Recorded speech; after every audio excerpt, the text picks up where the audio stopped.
Hello, hello, hello. Assalamu alaikum. जी आया नू पखैर रागले नी how चुने शुम्मे वशमले ओहाय गजाइमिस guten morgen hola bonjour previous kaifal and a very amazing khosh amadi to everybody who's tuned into PT World and are watching World this morning alongside the very pretty, the very amazing Mariam Shahzad and Shahzad Khan, ladies and gentlemen. We hope that you guys are doing great. It's time to rise and shine, wake and bake, get up and be more focused.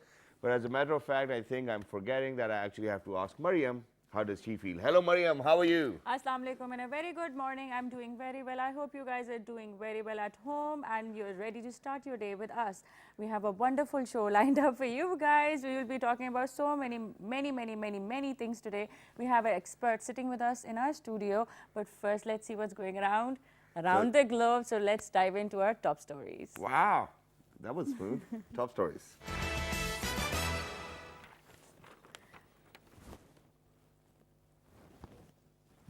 The federal cabinet chaired by Prime Minister Shahid Khaqan Abbasi has strongly condemned the barbaric incident of Kasur and directed to take strict actions against the perpetrator of the heinous act.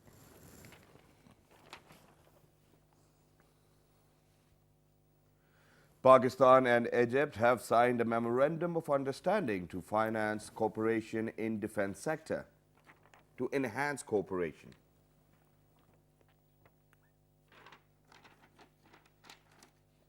Death anniversary of eminent Urdu poet, humorist and travelogue writer Ibn Insha is being observed today.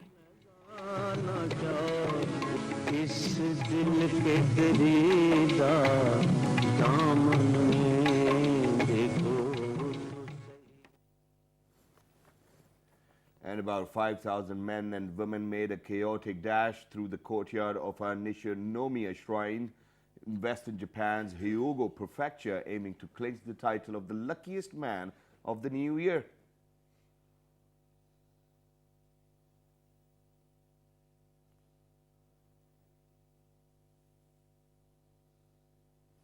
A rare white crocodile named Pearl made an appearance for tourists on a crocodile sighting tour boat in Australia's Adelaide River in the Northern Territory.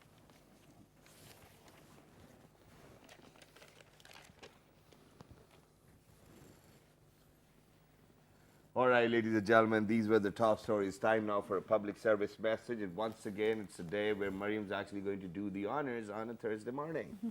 Let's go ahead, let's take a listen. Good morning.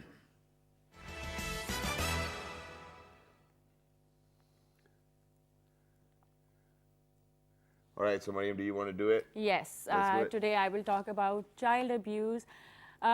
Basically, given what had happened yesterday, it was a very sad and very tragic thing that happened in Kasur. I cannot imagine what the parents must have been going through right now, or that the girl must have the pain she endured during whatever she went through. It was very sad. I want to raise this topic, and again, I'm going to say this. PTV World has been a great platform to raise this awareness that please take care of your children. Please don't let them go out alone. Please keep a contact with them and see what they're doing. Don't let them go out alone. And let us, all society, unite and take action against this menace. Government and the social media and media are taking strict and vital actions against this, and I think we should, in my opinion, and it's entirely in my opinion, the person who did this should be actually hanged in front of everyone, so that it's a lesson for the next person who even thinks about it. All right, I think you said it very rightly, and the entire nation is actually saddened with this incident too, ladies and gentlemen. But this is not the only incident which has taken place over here in Pakistan. Over the years, since the development of Pakistan, or since Pakistan came into being, we have been hearing such kind of news.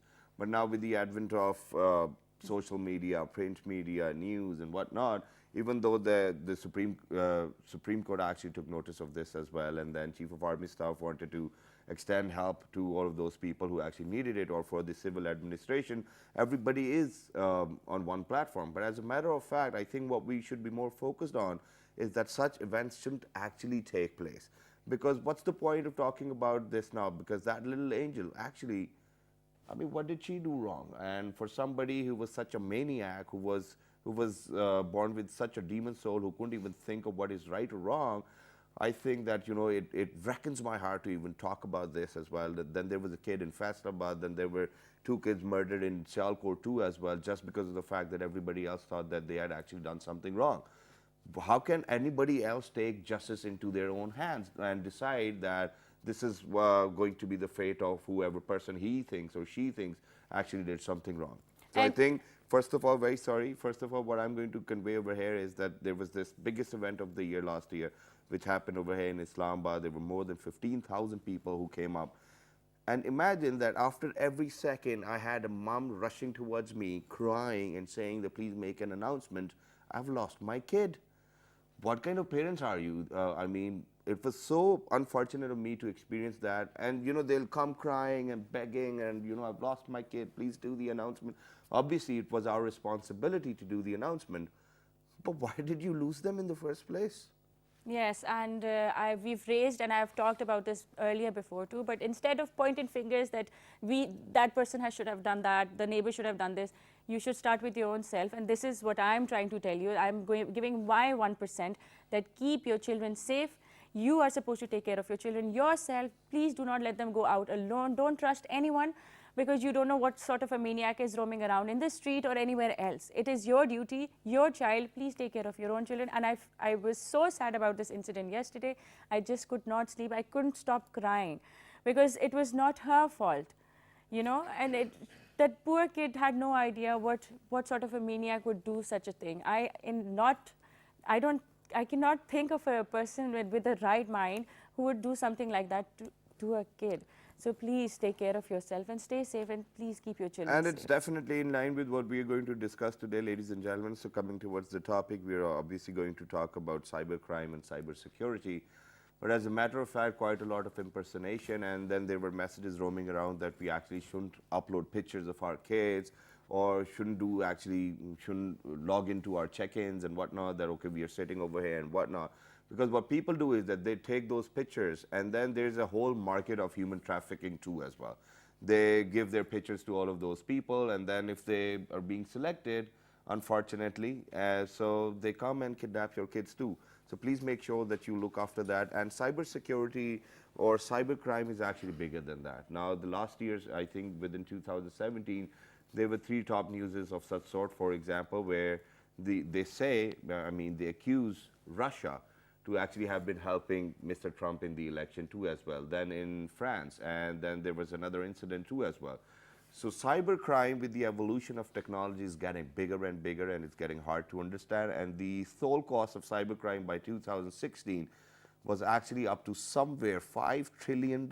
So imagine what the world has to go through. And over here, while being in Pakistan, I think that we need to put our hands together and heads together as well, and focus and evolve a strategy and a policy which is actually going to help us. Because it's not about protecting your files like the olden days where we will use a locker and whatnot, that anybody can come and steal that information or database or attack.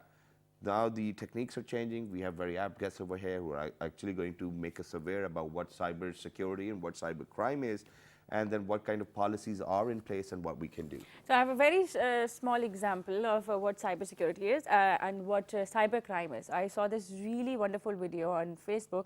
It was about a girl who kept on uploading pictures of her son, that we are checking in, that we're doing this, we're doing that. And then there was a maniac who was actually watching the whole videos and the pictures and everything. He got the opportunity, and he actually went. It's a video, it's a fictional video. So he went and saw that the kid is actually being dropped at his school, and then he introduced himself and became friends, and then he eventually kidnapped the kid. It was a very, very informative, because I don't think so you should, personalize your whole life on social media, that whatever you're doing, and don't check in and don't put pictures of your own self. Just don't add strangers. Talk to your friends only about it. You don't have to put the whole life on social media. Exactly. Thank you very much for raising such a pivotal point, Mariam. But on my right-hand side, ladies and gentlemen, to discuss all of these issues, we have been joined by somebody who is the head of information sector as well. He's none other than Mr. Mehzad Sahar. Hello, assalamu alaikum. How are you? Wa alaikum salam. I'm great. Thank you very much for joining us. Alongside Welcome. Mr. Mehzad, we have been joined by somebody who is the CEO of his company, which he works for, and he's none other than Mr. Maher Mohsin Sheikh. Hello, assalamu alaikum, how are you? Bye, Sam. I'm good, thank you. And he's working with information security systems too as well. So last but not the least, we have been joined by somebody who's none other than Mr. Amir Kundi. And yes, I mean, all of our guests are actually related to cybersecurity and cyber crimes. Hello, sir. Assalamu alaikum. How are you? Well, these introductions were very difficult because these gentlemen really didn't want us to take out the names of the organizations, because the conversation which we are going to indulge in is very delicate, and there can be complications too as well. So whatever we say or whatever I say is going to be my own opinion. So it's a verbal disclaimer. So whatever any of our guests are going to say, please make sure that you take them as their opinions, not the channel. So the channel does not support what their opinions are, but if they are correct, you can definitely have them in your life too. So Mariam, do you want to get started with the conversation? Assalamu alaikum, and thank you so very much for joining us. As we were talking about cybercrime, so we would know what that was our definition of cybercrime. So what is your definition of cybercrime, or what is your take on it, sir? Let's get started with you. Okay, so as you said, the cybersecurity is one of the hottest topics nowadays. And it looks like everything has pros and cons. Cybersecurity can be taken positively if it is there to secure customer data, but it can be taken negatively if someone is trying to breach and trying to take this data for his own malicious activity. All right. So as far as there is a control available in the form of some rules and regulations and kind of fear telling people if you are going to do some kind of identity theft for someone, it will not be taken very easily. It will not be taken lightly. You might be put in a prison. It could be 3 years, 6 years, depending upon the type of activity. So cyber crime, with the help of cyber law and cyber bill, basically they are trying to put them in a framework. Right. So through that, people can start understanding and take it seriously. One of the concern could be, although the law is there, but awareness is still missing. Yes, of course. So I have found even in different community, people are blindly sharing messages on the behalf of others, sometimes just for a fun, but they don't understand if really some legitimate law clauses they are going to be implemented against that guy. It's very simple. Right. So people, that non-seriousness is existing among people. I believe state should also do something for the awareness of cyber security laws. And this is what the state framework. is doing. Okay. Yeah, exactly. So this is one of the platform through that we are sending message.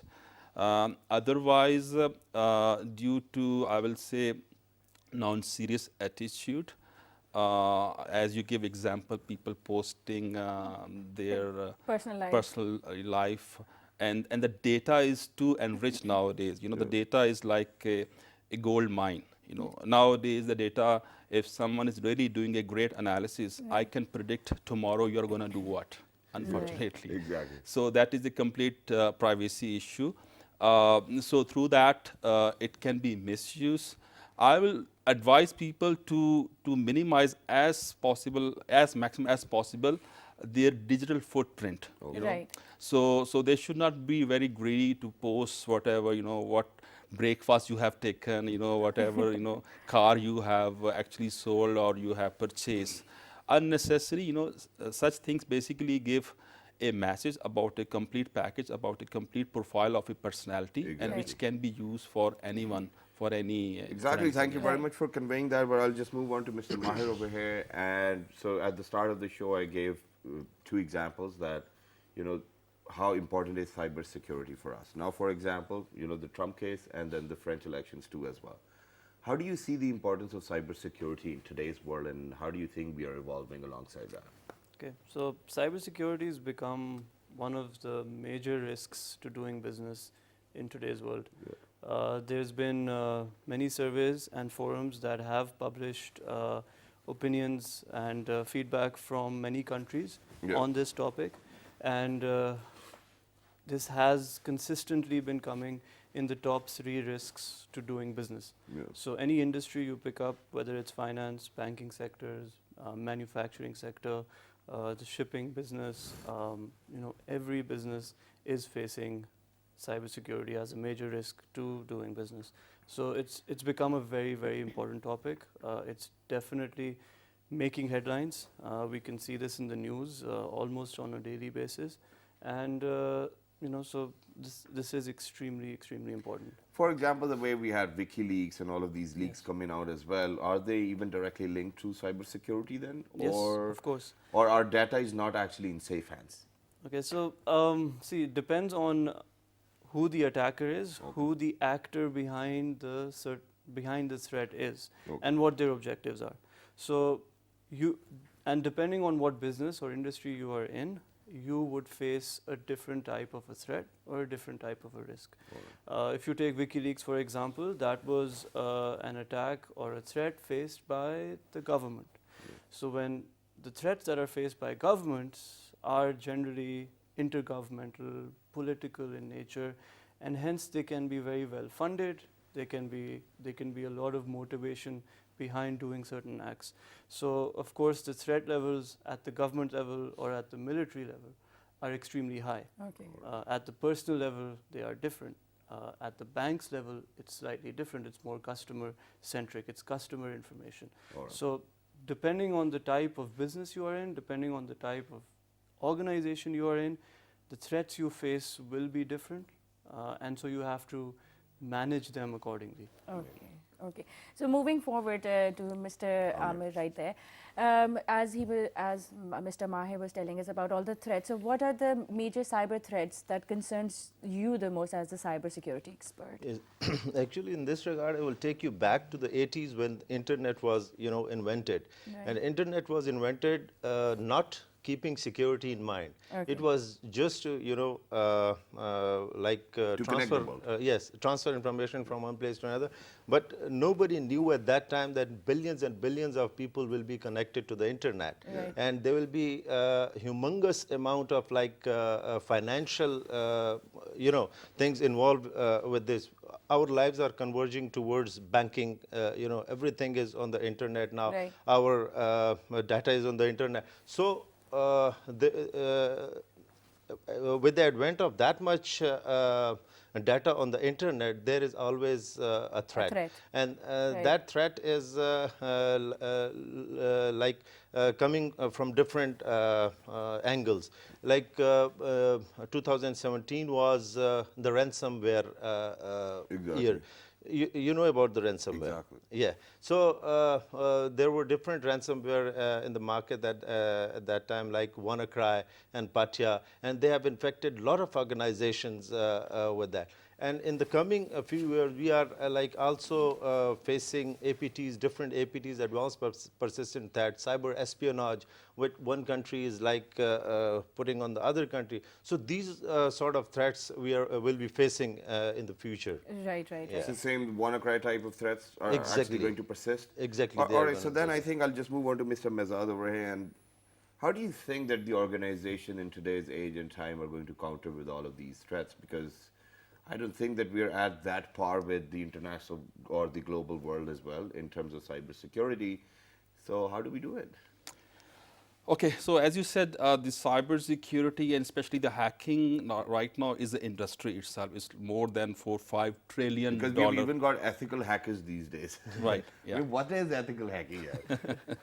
So with this $5 to $6 trillion hacking business, of course, the magnitude of threats keep on increasing day by day. All right. I see practically the way all organizations should react. It is still missing that alignment. Okay. So hackers are thinking beyond our control, which are in our mind, and that is that their KPI actually. So they should be thinking what we are trying to implement. On the other side, what I will say, the organizations are supposed to make their visibility as maximum as possible. Right. So if you don't know, so there are two things. One is, first of all, you should be aware of that you are being hacked or you are being someone is trying to know that, by breach. the way? So for Or that, cyber stalking too. exactly. So there are multiple ways. So there are companies, technologies which are helping. I give you example. There is a concept of 24/7 security operation center. Okay. So similar to traffic lights, the police they keep on watching what is happening on on the roads of city, right? Exactly. The same way in the security operations center, the organization can monitor what is happening on their routers, switches, firewall systems, Okay. Do they mobile check through devices. IPs or how do they check them? So this is the age of IP. Of course, most of the things are IP, and we are even thinking Internet of Things. So everything is going to be IP. So as far as this IP is there, so there is a provisioning, and through that you can make sure if there is a commitment, because this is a kind of investment from the organization. It's not a cheap solution. All right. It's required not only the technology, but also very well-skilled resources who can understand this, and then again, finally, the commitment from the organization. So if these three things all get together, so all they are joined, then yes, no matter hackers are behind us, they are chasing us. With this, we can defeat them, and with the more visibility, we can chalk out the plan, a dynamic plan, Right. because they are changing, their strategy depending upon the reaction. Okay. So it's a thief and a police, game. All right, but still, we're not very sure whether all of these things work out or not because of the fact that we haven't actually gone into different facets under the cyber security. For example, there's information security, there's data security, then there's data recovery security systems too as well. So having such minute information on one subject and then going after to secure your own country so that nobody takes away your data, I'm sorry that I'm opting for a discourse, and this wasn't what we were supposed to discuss, but I'm known for that too as well. So how do we do it? I mean, people are not aware of all of these things and these facets and these branches and these elements within cybersecurity. So what do? We go to a consultation organization. What do we opt for? Anybody who wants to answer, Sure. because it's a discourse. Yeah, so it's a mix of both. You need certain skills or certain people in your organization, depending on how big or how important your organization is. You need people inside your organization who know the subject. But of course, you can't do everything yourself. So you need to reach out to other vendors, consultants. There are many in the market, and they can provide you the solutions or services or the consultancy and guide you and help you in mitigating your threats. So yes, it's a mix of both. You need people inside your organization, but of course you can't do everything yourself.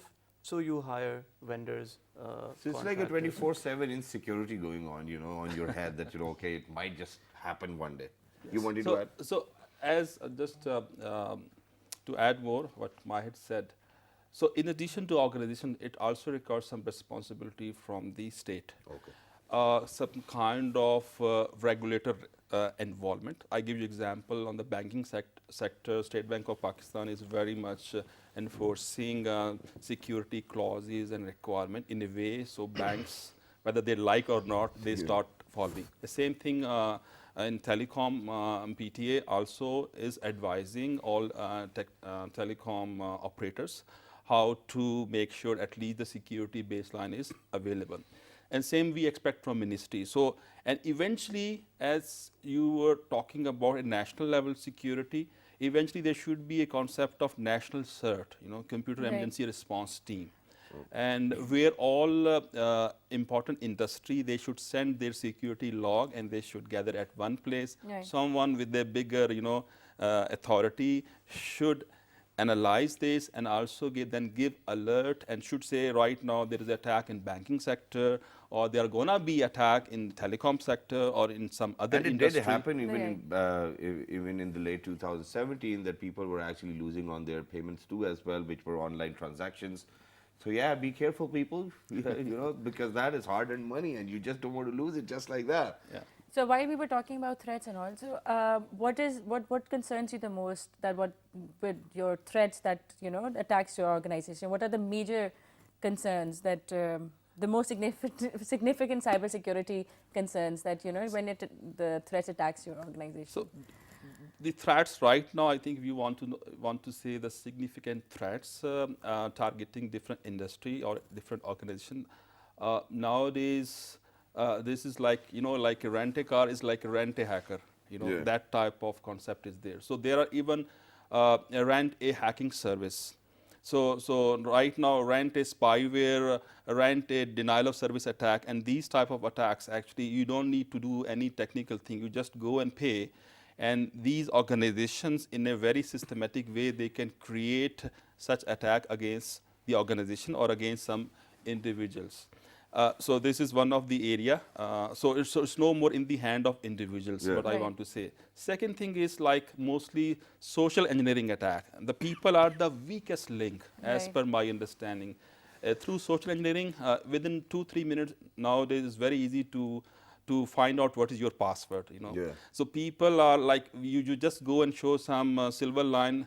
They're very greedy, to exchange a password. And there is a very well saying, if someone himself has shared his password, no rocket science, no security in the world can secure that guy. Exactly. Right. So phishing is one of the good example where people are actually attracted by such emails which ask them to go, and if they click somewhere, they are going to get some advantage. Or it is just someone is trying to duplicate whatever is their legitimate website, go and just provide your username and password. So without thinking logically, people are in hurry, so they click, or they end up opening such emails which are Right. not coming For from example, their where we contacts. even get these forms, and we simply have to click to I agree to as well, and we just do not read, and we do not even bother about that, what it was. And then I mean, it's just like WannaCry, right? That's what it is. But I just want to move on to Ahmed Kundi Sahib over here. Now, see, it is a challenge to make people understand what cybersecurity is and what kind of problems you might fall into it as well. So, as a cybersecurity expert, what kind of challenges do you have to face when you make somebody understand that, okay, this is very vital, this is very important, or not even somebody, let's talk about an organization. And how do you make them feel that, okay, this is so important, we need to invest this much amount of money, because they just can't get out of supply chain, marketing, finances, and whatnot. So how do you make them feel like that, this is very important now? Yeah, exactly. First of all, it is the responsibility of organization that implement or deploy those tools which are secure us from these attacks. But the other thing is, as Behzad Sahib had said, that the people are the weakest link, and we have to make them aware that while dealing with the emails, don't click on the irrelevant links. And the other most important thing is, like, while dealing with the handheld devices, smartphones, everybody has got smartphone, and we are like everybody download different apps, and we don't even read what they want us. They want our contacts. They want our like videos, photos, Right. and they want to have everything which we have on our handheld device. So we should educate our people, and especially our like kids in the school. I would recommend that we should have a specific course of cybersecurity in our school curriculum, that they should be ready. In future, we are going towards IoT, Internet of Things. Everything will be on the On internet, internet, yes. like smart